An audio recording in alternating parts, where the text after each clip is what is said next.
Sometimes people ask me, why am I so productive? How is it that I can write 4 books a year, give 100 talks, run 3 businesses, and do so much stuff of volunteer nature, traveling all over the world?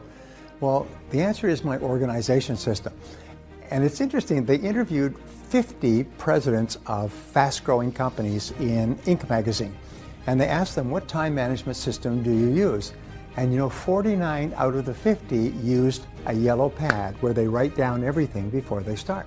They said, well, what about a BlackBerry? What about a time management system? And what about, no, they just take a sheet of paper and they write down everything they have to do the night before, and they work from their list all day long.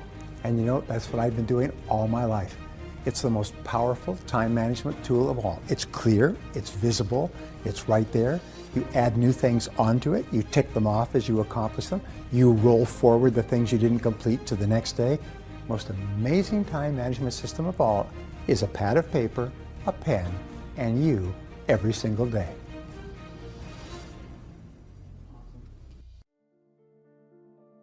Now, there are 2 major sources of value in the world of work today. The first is time, and the second is knowledge.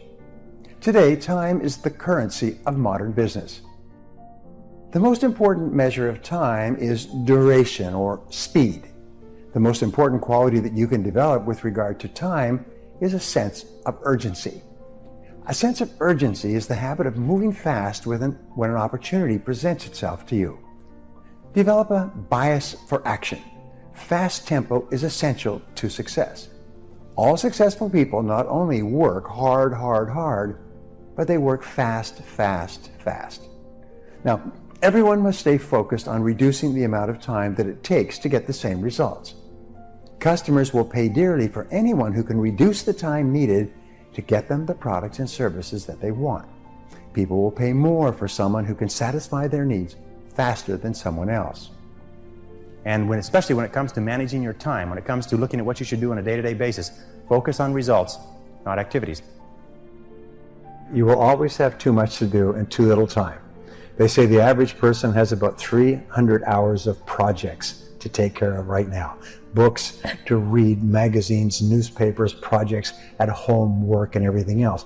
The fact is, you will never get caught up. So what they have found, and this is one of the great secrets of time management, is that you only get your life under control to the degree to which you stop doing things. Let me repeat that. You stop doing things. Now, what are the things that you stop doing? Well, the easiest way to set priorities and to determine this is to use the 80-20 rule. That if you make a list of 10 things that you have to do each day, 2 of those items will be worth more than all the other 8 put together. The top 20% of activities account for 80% of your results. So you have to say to yourself, what are the 1 or 2 things on this list that are more important than anything else? And of all of these things, if I could only do 1 thing before I was called out of town for a month, which 1 thing would I be sure to get done today? And that becomes your number 1 priority. Now, over the years, the ability to set priorities, and I have written books on time management. I've trained hundreds of thousands of people in time management. My audio and video programs on time management are in multiple languages worldwide. And everything comes down to 1 thing, is selecting your most important task right now and starting on it right now, and then disciplining yourself to stay on it until it's done. If you make the mistake of trying to clear up small things first, you'll find out that small things multiply, and pretty soon you spent your whole day doing little things. Sometimes people ask me, why am I so productive? How is it that I can write 4 books a year, give 100 talks, run 3 businesses, and do so much stuff of volunteer nature, traveling all over the world? Well, the answer is my organization system. I began to study time management, and I've studied time management now for 15 years. I spent thousands and thousands of dollars on the subject. I've got libraries of books. I've been to countless courses. I've listened to all the audio cassettes. I've bought and used every time planner that's ever been made with regard to time management. And I found that there is a core element in time management, and it is the element of priorities. I think that the ability to focus and concentration are the 2 keys to success in life. That the ability to focus clearly and know exactly what it is you want to accomplish, and the ability to concentrate single-mindedly on accomplishing that 1 thing without diversion or distraction are the keys to success. It's the number 1 key to effectiveness, is to be able to sit down and look at your work and use the 80-20 rule.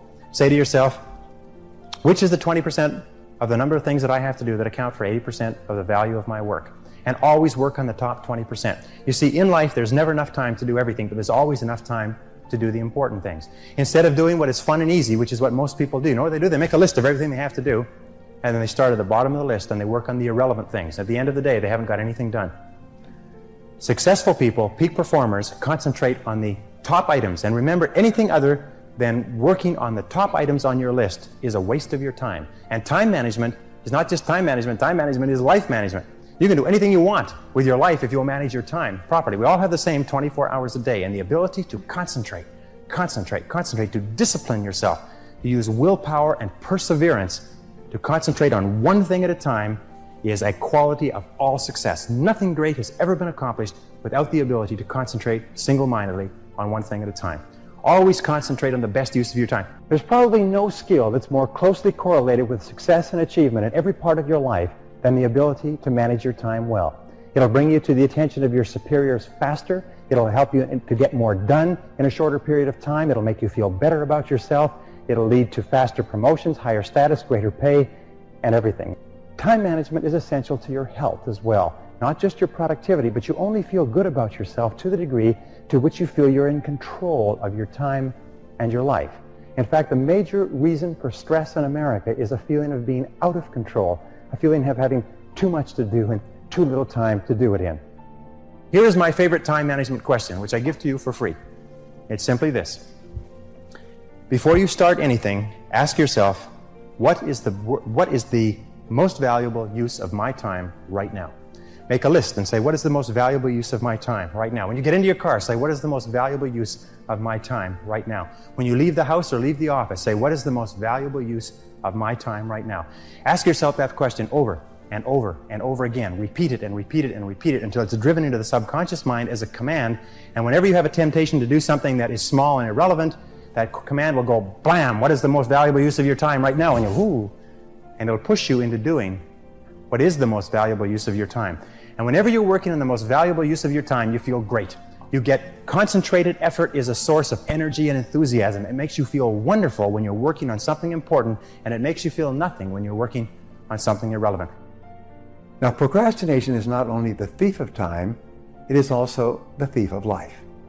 To outperform your competition, both inside and outside your organization, you must develop a time management habit of moving quickly when something needs to be done. You must develop a reputation for speed and dependability. The wonderful advantage of developing a sense of urgency and the habit of moving fast is that the faster you move, the better you get. This is because the faster you move, the more experience you get. The faster you move, the more you learn, and the more competent you become. The faster you move, the more energy and enthusiasm you have. People who move fast as a way of life soon develop a totally different temperament and personality than people who move slowly or who take a casual attitude toward their work. My friend Jim Rohn used to say, casualness brings casualties. In its simplest terms, successful people are more productive than unsuccessful people. Successful people have better habits. They dream bigger dreams. They work from written goals. They stay focused on what they need to get done. They do what they love to do, and they concentrate on getting better and better at it. They use their natural abilities to the fullest. They're continually generating ideas to solve problems and to achieve company goals. They focus on using every minute of their time to get maximum results. Develop a sense of urgency. A sense of urgency is a quality that is possessed by only 2% of the population. 2% of the population do things fast. 2% of the population have a bias for action. In Tom Peters' wonderful book, In Search of Excellence, he says all the excellent companies have a bias for action. And all of the companies that do not classify or do not come into the excellence category do things when they get around to it. You call them up and you have a problem or a complaint. You hear from them 3 or 4 weeks later.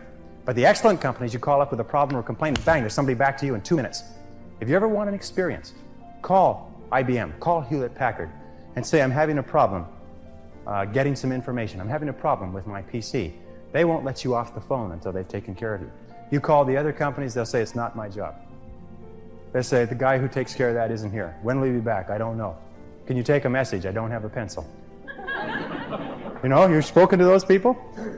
And then they can't understand why they're struggling. You know that 20% of the companies make 80% of the profits in every industry? Interestingly enough. So develop a sense of urgency. Get the reputation as the person who does things fast. Develop a reputation for speed and dependability, and your future will just open up in front of you. Imagine if you owned a company and you had two people in the company, and both of them were reasonably well talented, both of them were doing reasonably well, except one person had a sense of urgency and did things fast. And every time you give them something to do, they took it and they ran with it like a ball player catching a fumble and running for the goal line. The other person got to it after lunch, or maybe next Monday, or no rush, week's almost over, Thursday afternoon, and so on. Which one would you give additional responsibility to? Which one would you promote? Which one would you spend money training? Which one would you send to places where you needed help? It's always the person with a sense of urgency. I can tell you this, that the sense of urgency for me has been worth hundreds of thousands of dollars. As a consultant, I have been able to save my clients sometimes millions of dollars by acting fast when they've given me a project to take care of, whereas if I had acted even a day later, it could have cost a fortune. And if you'll develop that habit of working fast, that sense of urgency, act now, do it now, do it now, do it now. In selling especially. Somebody calls you up and has a question, get back to them now. Somebody has a problem, get back to them now. Somebody needs something, move on it quickly. If you have to forego coffee breaks or lunch or something else, move fast. If you develop that reputation for speed, it will be worth a fortune to you. Takes a little while, but it's a habit. Most people just sort of shuffle through life. You know, they get to it when they feel like it. But all the excellent people, all the high performers have a sense of urgency. I want to give you 4 time management tips for work-life balance. Now, time management behaviors are very much a matter of choice. You choose to be efficient or you choose to be disorganized. You choose to focus and concentrate on your highest value tasks, or you choose to spend your time on activities that contribute very little to your life. You choose to be positive or you choose to be negative, and you're always free to choose. Now, the starting point of overcoming your previous programming and eliminating the mental blocks to time management is for you to make a clear, unequivocal decision to become excellent at the way you use your time. You must decide right here and now that you are going to become an expert in time management to improve the quality of your life. Your aim should be to manage your time so well that people look up to you and use you as a role model for their own work habits. There are 4 time management methods that you can use to program yourself for peak performance to improve your work-life balance. Here they are. The first of these methods for programming your subconscious mind is positive self-talk, or the use of positive affirmations. These are commands that you pass from your conscious mind to your subconscious mind. Positive affirmations are statements that you say either out loud or you say to yourself, but with the same emotion and enthusiasm that drives the words into your subconscious mind as new operating instructions. So to improve your time management, you can continually repeat positive affirmations such as, I have beautiful work-life balance, or I concentrate easily on my highest payoff tasks. My favorite time management affirmation is, I use my time well. I use my time well. I use my time well. And I repeat this to myself over and over again. When you repeat positive affirmations over and over, they're eventually accepted by your subconscious mind as part of your new programming. You will then find that your external behaviors will start to reflect your internal programming to improve your work-life balance and quality of life. Now, the second technique that you can use to program your subconscious mind is through visualization. Mental pictures most immediately influence your subconscious mind. In self-image psychology, the person you see is the person you will be through positive affirmations and clear mental pictures. So begin to see yourself as well organized and efficient and effective in time management. Recall and recreate memories and pictures of yourself when you were performing at your best, when you felt very efficient and effective and in control. Think of a time when you were working efficiently and effectively and getting through an enormous amount of work. Play this picture over and over of yourself in the screen of your subconscious mind until your subconscious mind accepts this as your reality. Now, the third time management technique is simple. Sit or lie in a quiet place where you can be completely alone in the silence. Through positive affirmations, imagine yourself going through an important upcoming experience, such as a meeting or a presentation, or a negotiation, or even a date that would improve the quality of your life. As you sit or lie completely relaxed, create a picture of the coming event and see it unfolding perfectly in every respect, like a movie of your mind. See yourself as calm and positive and in complete control. See the other people doing and saying exactly what you would want them to do if the situation was perfect. The fourth mental technique will change the quality of your life through experience of time management. Imagine that you have been selected for a role in a movie or stage play.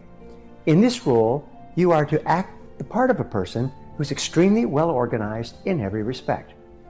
As you go through your daily life, imagine you are an actor who is playing this part, who is already very good at time management. Act as if you are already using your time efficiently and well. Pretend that you are an expert in personal efficiency and time management. Fake it until you make it.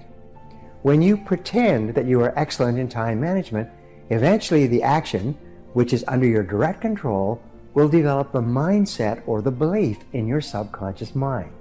In other words, you can act yourself into feeling and believing yourself to be excellent in time management.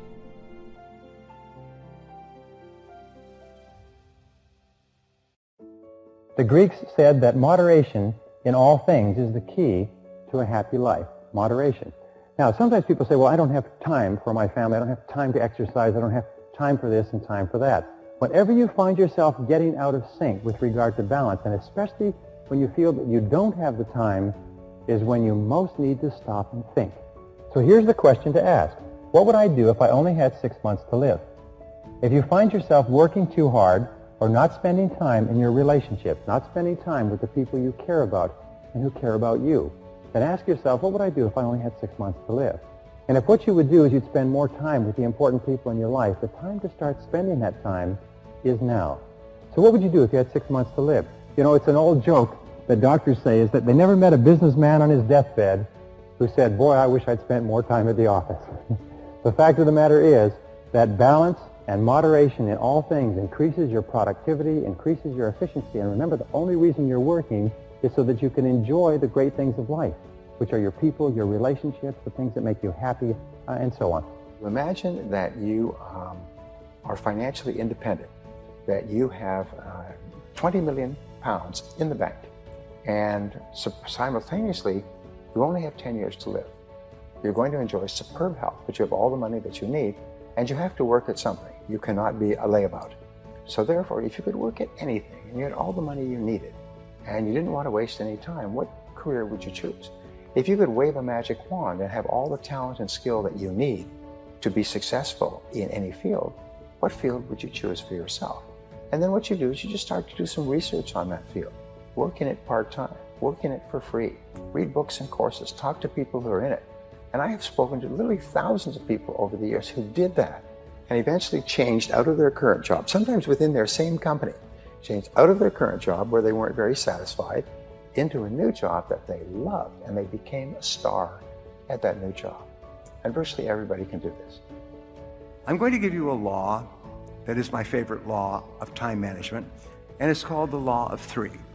And this law alone will enable you to be one of the most productive and successful people in your world. The law of three is based on my 30 years of study into time management. And what it basically says is that if you make a list of everything that you have to do in a week or a month, you'll come up with 20 or 30, some people write down 40 or 50 tasks or activities.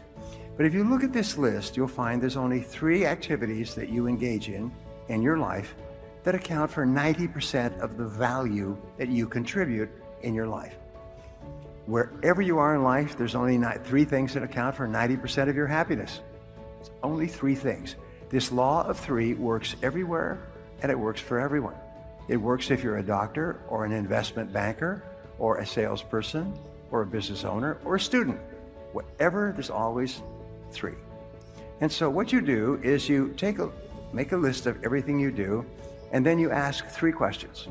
Question number 1 is that if I could only do one thing on this list all day long, which one activity would have the greatest positive impact on my life?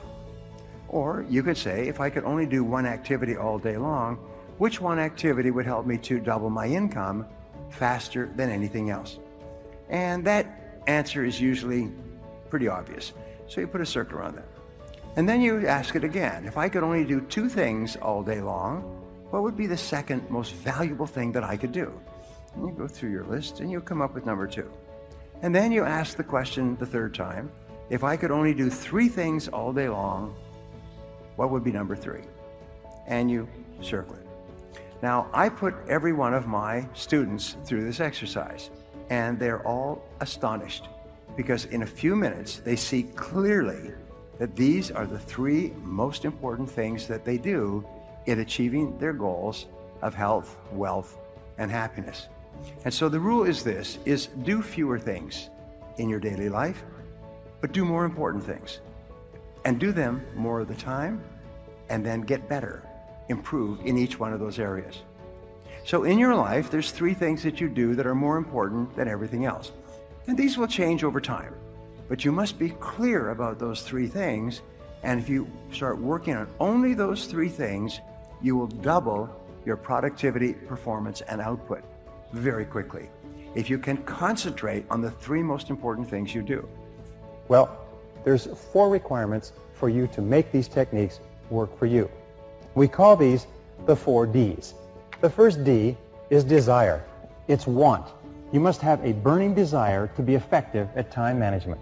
The second D is decision. You must make a decision that you are going to become an expert in this subject. You are going to take this course, you're going to use these materials, you're going to practice them over and over again, because what we have found is in the absence of a decision, nothing ever happens. You need a clear, unequivocal, do or die, burn the bridges decision that this is a subject that you are going to master. The third D is discipline. You must discipline yourself to practice and repeat over and over again good time management techniques. In fact, we say that time management is self-discipline in action. And the ability to discipline yourself more than anything else is going to determine your success in life. And the 4th D to become excellent in time management is determination. You must have the ability to persist. You must have the determination to keep on keeping at it, long enough until you become very, very good in this field. But I promise you this, the payoff is tremendous, because you see, time management is really life management. Everything that you do to improve the quality of your time management will improve and enhance every part of your life. You can even say it this way, the quality of your life is determined by the quality of your time management. The quality of your life will be determined by the way you use your time minute to minute, hour to hour, day to day, because your time is your life. In every single study of high-performing men and women, we find that intense result orientation goes hand in hand with big payoffs in life. You see, it's not how much time you put in or the activities that you engage in or how sincere or how intelligent or competent or capable or anything else. It's only what you produce, the results that you get from the time that you put in, that counts in determining your rewards, not only your psychic rewards, how good you feel about yourself, but your financial rewards. You're always paid in direct proportion to the quality and the quantity of the results that you produce. Point number 1 is that your rewards in life will always equal your results.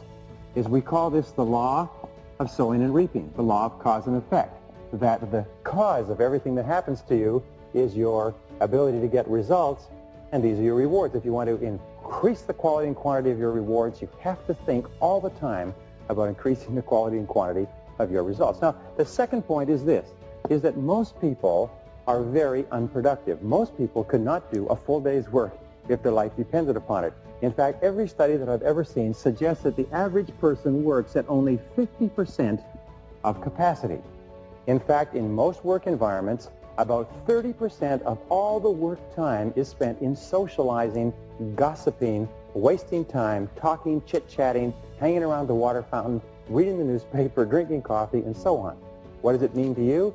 It means if the average person is working at 50% or less of capacity, there are tremendous opportunities for you, if you'll do some of the things that we talk about, to rapidly move ahead of other people. The starting point of getting things done is the quality of neatness. The quality of neatness means that you start with a clean desk and you end with a clean desk. You start with a clean briefcase and you end with a clean briefcase. You take the time to make sure that your entire working environment looks neat and professional and productive and effective. Remember this, it's not just what you do, but it's the perception of other people of what you do that counts. I read a story by a self-made millionaire who said that he built 5 successful companies, and one of their critical rules was that every single person kept a clean desk. Now, the fourth key in getting things done is the importance of focus. Focus, which leads to clarity. Now, we talk about this over and over again. Focus means that you're absolutely clear about what you're trying to accomplish. Focus means that you're absolutely clear about your key result areas and why you're on the payroll. We say that fuzzy focus leads to fuzzy results. Clear focus leads to clear results. And this means that you take the time to think. You take the time to think through, why am I on the payroll? What have I been hired to accomplish? What are my key result areas? What are my core functions? What are the 20% of the things that I do that account for 80% of my results? And so on. So the starting point in getting things done is focus and clarity. I call this it's like adjusting the camera all the time. So you keep your focus very, very clear. Well, the next key principle is concentration. Now, concentration is what you do is once you've decided on the most important idea to achieve your most important goal, then you have to concentrate single-mindedly on one thing until it's complete. Bill Gates and Warren Buffett, the richest man in the world and the third richest man, were at a dinner party at Bill Gates' home last year.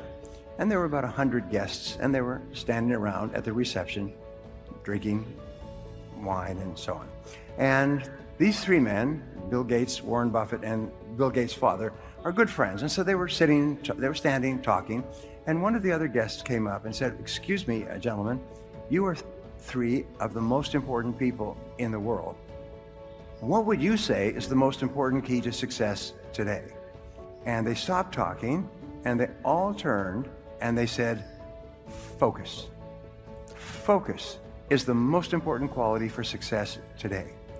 We're so surrounded by so many distractions of so many kinds that the ability to focus is more important for success than any other quality. Now, I developed a philosophy when I was young and broke. And the philosophy was that if rich, successful people tell you to do something, you should do it. If they tell you that this is a key to their success, then you should at least practice it for a while to see if it applies to you. What I have learned, and what I learned coaching my clients, my business owners, is I taught them how to focus. I taught them how to select specific goals and activities in each area of their life and how to focus like a laser beam on one goal at a time. If you can do that, you can conquer the world. Now, concentration is, in reality, where all the work in time management leads us to. It is the ability to concentrate 100% on one thing, setting priorities, the most important thing, and to stay with that single task until it's finished. Concentration means moving forward in a straight line toward the goals and objectives that you've clearly identified. It means concentrating without diversion or distraction. Focus and concentration. I believe in 25 years of research that the reasons for success and happiness in life are focus and concentration. The reasons for lack of success and unhappiness are lack of focus, lack of concentration.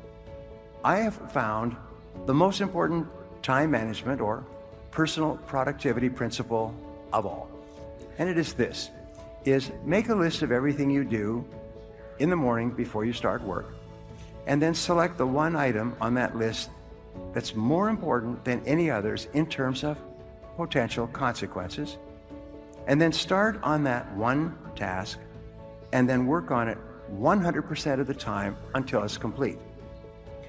Now, if you can do that, you can double and triple your productivity, become one of the highest paid and most respected people in your world. Select your most important task, start on it immediately, work on it 100% of the time until it's complete. Because here's what I discovered in 30 years of studying and writing books on time management is that task completion is the key to success. It is not tasks that you work on, but it's only the tasks that you complete. If you're a student, it's completing your assignments and your reports. If you're a salesperson, it's completing the sales. If you're a business person, it's completing different transactions. Everything in life is completing tasks. Now here's a wonderful payoff. When you complete an important task, it gives you an increased sense of self-esteem and personal power. Your self-confidence goes up. You get more energy and more ideas. You feel happy about yourself.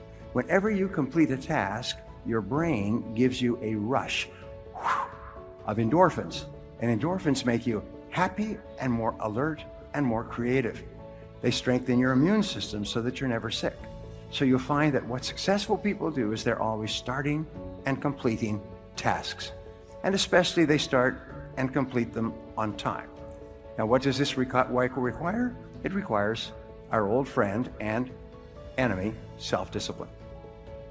Now, what we know about task completion is that not only is it the key to the future, not only is it the key to getting more and greater and better opportunities, but important task completion, doing something that's important to you and carrying it through and finishing it 100% at the end is a source of energy, enthusiasm, and high self-esteem. Men and women who are working consistently on getting important things done and staying with it till they're complete are more positive, they're more optimistic, they're more self-confident, they have more belief in self-assurance in themselves, and they get more opportunities to complete more tasks. And here's the flip side, is completing low-priority tasks leads to stress.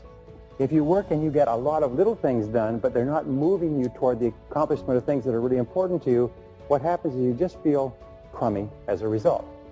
We find that the average Brit, average German, average French person works about 1,600 hours a year.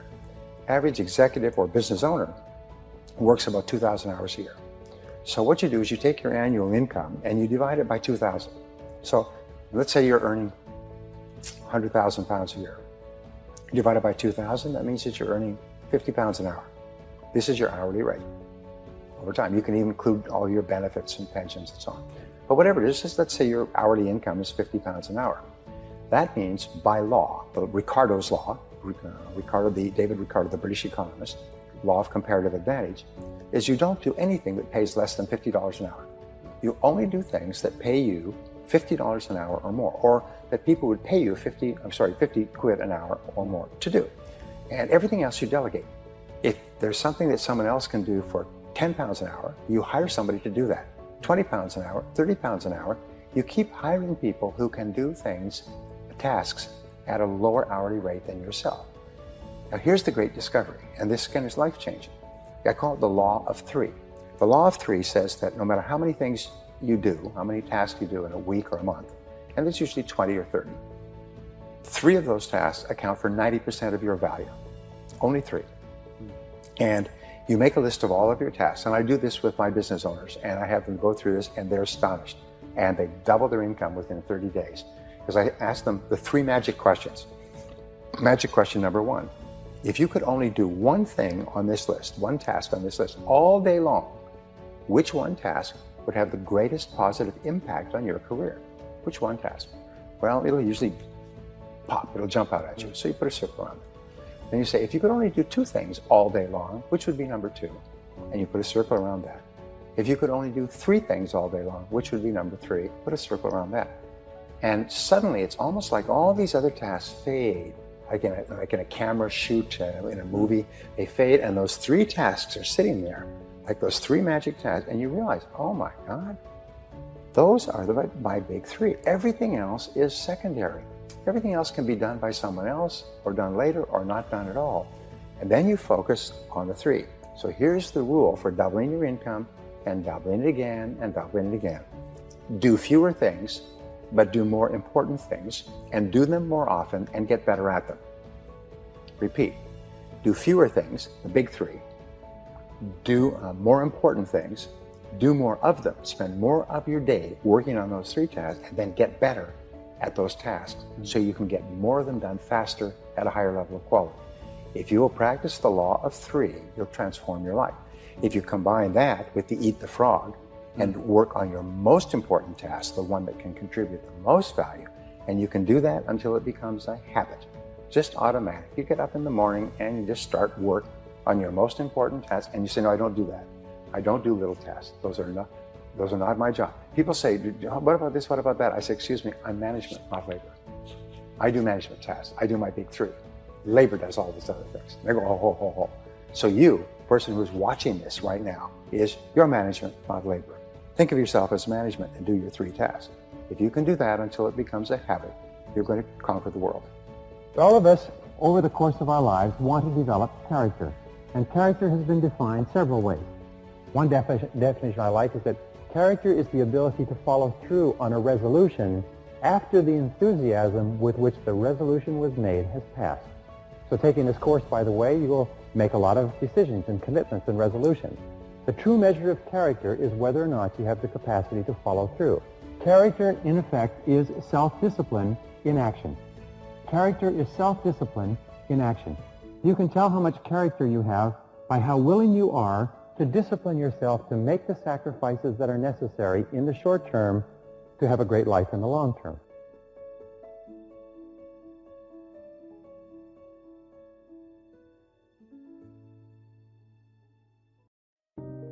Many years ago, I began to study the subject of time management because I thought it was a very helpful subject, and I was amazed at how much there was in time management. I then produced programs and books, and my books on time management are now the best-selling in the world in 40 languages. But what I learned was a concept, and the concept was called consequences. Consequences, I found, is one of the most important words in our world. And the reason is that in time management, something is important to the degree to which it has big potential consequences. And something is unimportant to the degree to which it has low or no consequences.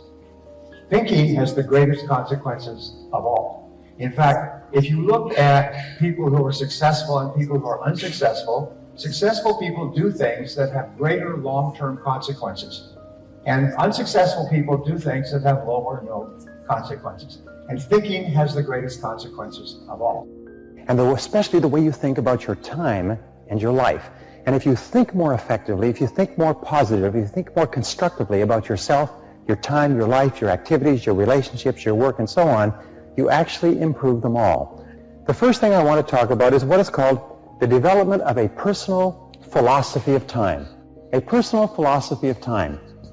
Now, personal philosophy of time also means a personal philosophy of life. What is life? What does it mean? What does it stand for? And in life, there are two basic worldviews, and basically they're at opposite ends of the pole, and sometimes we fall in the middle. But the first worldview is a benevolent worldview. People with a benevolent worldview are those who have a positive mental attitude, generally speaking, toward themselves and their life.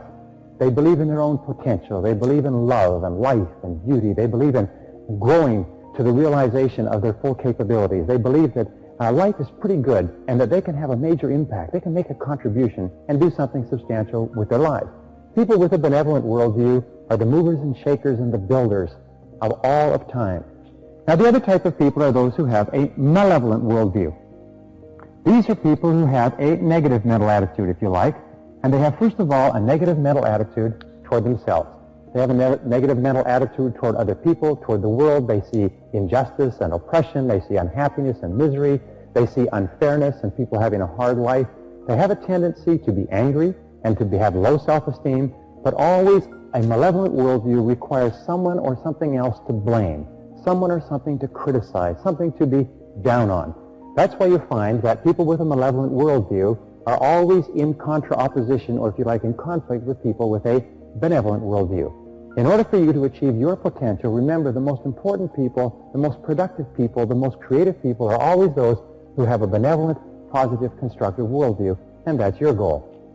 The number one reason why some people get more work done faster is because they are absolutely clear about their goals and objectives, and they don't deviate from them.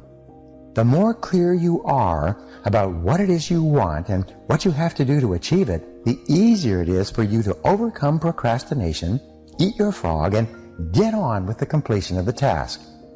A major reason for procrastination and lack of motivation is vagueness, confusion, and fuzzy-mindedness about what you are supposed to do and in what order and for what reason. You must avoid this common condition with all your strength by striving for ever greater clarity in everything you do. You need to persevere and persist single-mindedly toward the completion of your important task, because we say that the ability to concentrate is a discipline, and perseverance or persistence is self-discipline in action. You see, anybody can start off to do a job, but your ability to keep in there and keep slogging and stay with it and refuse to budge and keep moving is the critical factor of high performance. Remember that the average person, especially executives, pick up an important piece of paper or task as many as 5 times before they actually complete work on the task. What does this mean? It means that if you pick up the task and you focus single-mindedly on that, and it's your most important, and you concentrate on it till it's complete, you can give yourself a 500% savings in time or increase in productivity. This has been proven in study after study after study, that the fastest way to increase your output is to pick up a task and to stay with that task instead of picking it up and coming back and picking it up and coming back and so on. The 80-20 rule is one of the most helpful of all concepts of time and life management. It's also called the Pareto principle after its founder, the Italian economist Vilfredo Pareto, who first wrote about it in 1895. Pareto noticed that people in his society seemed to divide naturally into what he called the vital few, the top 20% in terms of money and influence, and the trivial many, the bottom 80%. He later discovered that virtually all economic activity was subject to this Pareto principle as well. For example, this rule says that 20% of your activities will account for 80% of your results. 20% of your customers will account for 80% of your sales.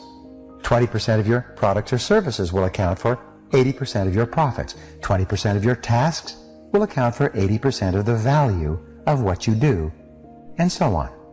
This means that if you have a list of 10 items to do today, 2 of those items will turn out to be worth as much or more than all the other 8 items put together. The law of comparative advantage is an economic law that says that you should always hire or pay someone else to do something that can be done if they can be paid a lower hourly rate than the rate that you desire. For instance, if your goal is to earn $25 an hour and it costs $6 an hour to mow your lawn or wash your car, you should always hire someone to do that. You should always pay someone else at a lower hourly rate so that you can free up your time to perform higher value activities. All of companies and organizations are designed around this. The individual starts off doing everything, and then as the company becomes busier and more successful, what the individual does is they hire people to do lower value activities so you can spend more time doing higher value activities. Don't ever do $5 an hour work if you want to earn $25 an hour. Don't ever work on low value activities if you want to earn the results that come from completing high value activities. Remember, time is the one irreplaceable, indispensable resource of accomplishment. Is that all accomplishment, all achievement requires time. And if you use it on something of low value, it's gone forever, it's perishable, and you don't have it to work on things that are really important to you. Here's an interesting discovery. Each of these tasks may take the same amount of time to accomplish, but 1 or 2 of these tasks will contribute 5 or 10 times the value of any of the others.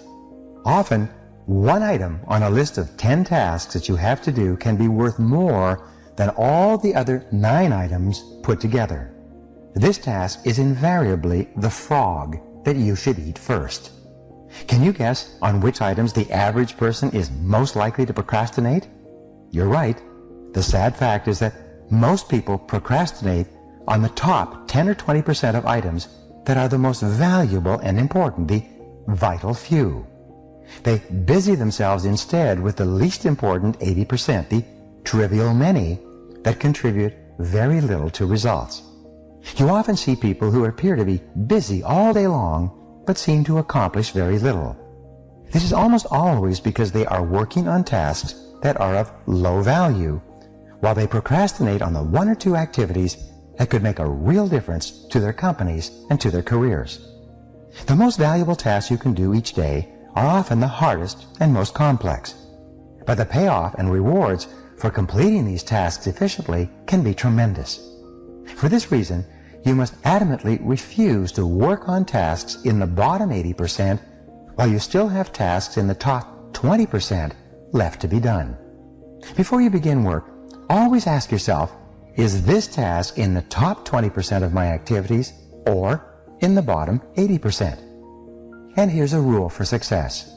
Resist the temptation to clear up small things first. Remember, whatever you choose to do over and over again eventually becomes a habit that's hard to break. If you choose to start your day on low-value tasks, you will soon develop the habit of always starting and working on low-value tasks. This is not the kind of habit you want to develop or keep. You need to look at everything that you're expected to do based on your hourly rate. If your desired hourly rate is $10 or $20 or $30 or $40 or $50 an hour, then you ask yourself, is what I am doing now paying my hourly rate?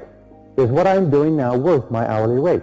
Or ask yourself this way, if you're reading the newspaper or watching television or sitting around socializing, would you pay another person your hourly rate to engage in this activity? How much would you pay per hour to have a person watch television for you? When you're watching television, you should ask yourself, how much would I pay per hour to watch this television show? The average person doesn't realize that the amount of time that they spend watching television is in itself, if it were used to upgrade your skills and abilities, it's in itself enough to make you rich over the course of your working lifetime.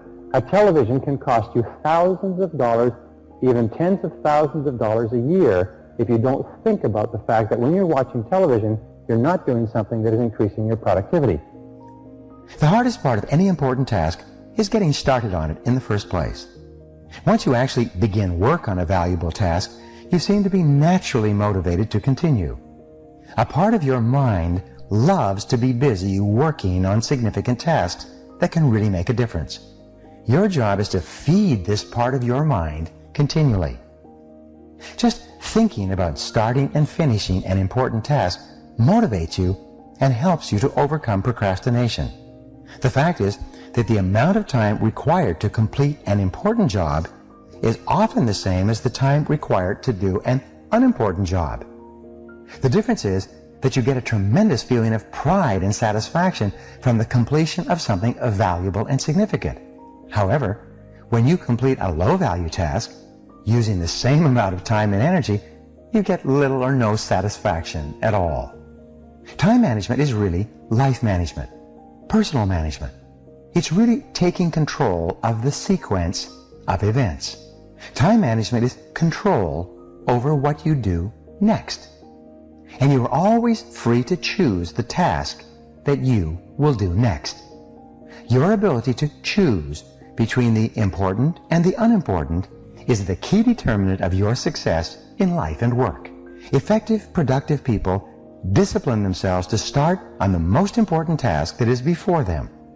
They force themselves to eat that frog, whatever it is. They accomplish vastly more than the average person and are much happier as a result. This should be your way of working as well. Time management is a lifelong skill. It's a lifelong commitment. It's not something that you learn and that you put aside. Time management is a discipline, but it's like physical exercise. It's like eating. It's like sleeping. It's like hygiene, brushing your teeth. You have to work on it continuously. Every single day you have to get up and you have to think consciously about how you're going to manage your time, how you're going to use it today. Remember, time is life. So you have to think continually about how you're going to use your life more effectively. A key part of time management is to take the short view, which means to measure out your time in minutes. We find the most productive people in our society, the most important, the most prominent, are those who are the most fastidious about their time management. They measure out their time in 10-minute chunks like accountants and lawyers and doctors, whereas unsuccessful people measure out their times in half days and full days and weeks. So take the short view. Be fastidious about your time. Following that is know where your time goes. Know where your time goes. Take the time to think. Know where your time goes so that you can ask yourself if this is how you want to spend your time. Analyze it. Keep a list of how you spend your time. Look and ask yourself all the time, is this consistent with what I want to do and what I want to accomplish? Just say no if a particular activity does not contribute to the highest value use of your time. Just say no if something is not helping you. Use the techniques of delay in order to gain time to think about whether or not you want to do something. One of the best techniques I've ever used and discovered is what is called the 24-hour technique. No matter what anybody wants you to do, ask for 24 hours to think about it. Think about it overnight. Think about it over the weekend. Think about how you're going to say no, and just say no to anything that does not contribute to accomplishing things that are important to you. Dr. Edward Banfield of Harvard University studied success for years and years in this context. He said, what are the characteristics of people that cause them to move up socioeconomically in the course of their lifetime? What are the predictors of upward social evolution? And what he found out was that long-time perspective was the critical factor, that this is an attitude. And people with long-time perspective, as we mentioned briefly before, are those who take a look at where they are now and where they want to be in 20 years. And they make sure that everything that they're doing today is going to help them in the long term. They are willing to work hard today knowing that the payoff will come much, much later. And as you go up socioeconomically, you find that people's time perspective stretches out further and further. So develop the long view. Now, when we say developing the long view, we mean that people with the long view are willing to sacrifice in the short term for benefits in the long term. They're willing to study and prepare and plan and work. They're willing to practice the law of accumulation, which says that every great achievement is an accumulation of hundreds and thousands of efforts that a person puts in that nobody ever sees, but a person is willing to do it, realizing that the payoff will be tremendous. Taking a time management course or program and learning these things is an investment of time with a payoff that can last for a long time. Now, the third key, which comes out of the long view, is the ability to delay gratification. Economists agree that the number one reason why people or even economies fail is because of the inability to delay gratification. They want to spend all of their time, all of their money now. They want to have fun and do what is fun and easy rather than what is hard and necessary.